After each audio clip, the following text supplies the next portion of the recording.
అని care of address అంటే మనకు గుర్తొచ్చే పేర్లలో ఒకటి అలీ గారు. అలీ గారిని మాట్లాడవలసిందిగా రిక్వెస్ట్ చేస్తున్నాము. సార్ డీజేగా కూడా బాగా ఎంటర్టైన్ చేశారు సార్, ఇందాక సాంగ్ చూసాం. థ్యాంక్ యూ అమ్మా. పాత్రికేయ మిత్రులకి, మీడియా సోదరులందరికీ నమస్కారం.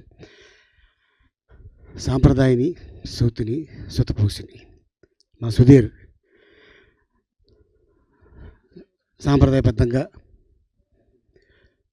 శుద్ధి లేకుండా పూసగొచ్చినట్టు రేపు 6వ తారీఖు చెప్పబోతున్నాడు. సో అంత అద్భుతమైన ఒక కథ శివాజీకి చెప్పి ఒప్పించి, నేను ఎన్ని రోజులు షూటింగ్ చేస్తాను అనేది నాకు తెలియదు సార్, మీరు ఇన్ని రోజులు నాకు టైం ఇవ్వండి అంటే నేను ఇంతే ఇస్తాను అబ్బాయి అని చెప్పడం జరిగింది. అంతలోనే తను ఆ సినిమా తీయడం కూడా జరిగింది. లక్కీగా మాకు ఓటీటీలో వెళ్ళే టైంకి ఆ సినిమా అనిల్ రావుపూడి గారు చూడటం, అబ్బాయి ఇది థియేటర్లో రిలీజ్ చేయండి చాలా బాగుంటుంది అని ఒక అద్భుతమైన ఐడియా ఇవ్వటం, దాంతో మా బనివాసు గారు ముందుకు రావటం అండ్ నిజంగా చాలా ఆనందంగా ఉంది. అండ్ అంతేకాకుండా ఇటీవల మధ్యకాలంలో థియేటర్లో ఒక 2 గంటల సేపు కూర్చొని డెఫినెట్గా ఎంజాయ్ చేసే సినిమా శివాజీ తీసిన ఈ సాంప్రదాయని, సూతిని, సుత్తపూసని. సో వీళ్ళిద్దరు కాంబినేషన్ మా అందరికి తెలుసు. మిస్ అమ్మ, అలాగే టాటా బిర్లా మధ్యలో లైలా, అదిరిందే చంద్రం, అలాగే ఇప్పుడు 4వ సినిమా, ఇది 4వ కాంబినేషను ఈ సాంప్రదాయాన్ని, సూతిని, సుత్తపూసని.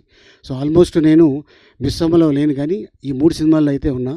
అదిరిందే చంద్రం, టాటా బిర్లా, మళ్ళీ ఈ సాంప్రదాయం, సుత్తపూసని, ఈ కాంబినేషన్ డెఫినెట్గా పెద్ద హిట్ అవుద్దని నా నమ్మకం ఉంది. అండ్ డైరెక్టర్ మీద చాలా కాన్ఫిడెంట్గా ఉంది. ఎందుకంటే తను మాకు ఏదైతే చెప్పాడో అదే తీశాడు, ఏదైతే తీశాడో అదే చెప్పాడు. సో ఈ సినిమా రేపు 6వ తారీఖున థియేటర్ రిలీజ్ అవుతుంది. సో శివాజీ డెఫినెట్గా నీ బ్యానర్లో ఇది ఒక పెద్ద హిట్ అయ్యి నీ బ్యానర్కి మంచి పేరు తీసుకొస్తుందని. అలాగే ఈ సినిమాలో చాలామంది నటీనటులు ఉన్నారు. అంతేకాకుండా టెక్నీషియన్స్ ముఖ్యంగా ఈ సినిమాకి చాలా కష్టపడ్డారు. ఎందుకంటే ఒక టెక్నీషియన్గా తను హీరోగా కానీ ప్రొడ్యూసర్గా కానీ ఎక్కడ కనిపించలే. తను ఒక టెక్నీషియన్గానే పనిచేశాడు శివాజీ. లొకేషన్లో అవ్వచ్చు, జనాలు కెమెరామెన్ సార్ జనాలు ఎక్కువ ఉన్నారంటే తనే వెళ్ళి అందరినీ పక్కరమని చెప్పి అలా టెక్నీషియన్గా చేశాడు, హీరోగా చేశాడు, ప్రొడ్యూసర్గా చేశాడు. ఎవరిని కూడా బాధ పెట్టకుండా ఏదైతే తను కమిట్ అయ్యాడో అదే ఇచ్చాడు, అదే సినిమా చేశాడు. రేపు 6వ తారీఖున, మార్చి 6వ తారీఖున ఈ సినిమా థియేటర్ రిలీజ్ అవుతుంది. పెద్ద హిట్ అవ్వాలని ఆ భగవంతుడిని కోరుకుంటున్నాను. ఆలస్యంగా వచ్చినందుకు క్షమించాలి, ఎందుకంటే రంజాన్ నెల కాబట్టి ఫాస్టింగ్ బ్రేక్ చేసి రావడం జరిగింది. అదే రాగానే అడిగాడు శివాజీ, తిన్నావా నాన్న? తిన్నానరా, ఇప్పుడు అందరిని తినడానికి వచ్చాను. Thank you so much. Thank you Ali గారు.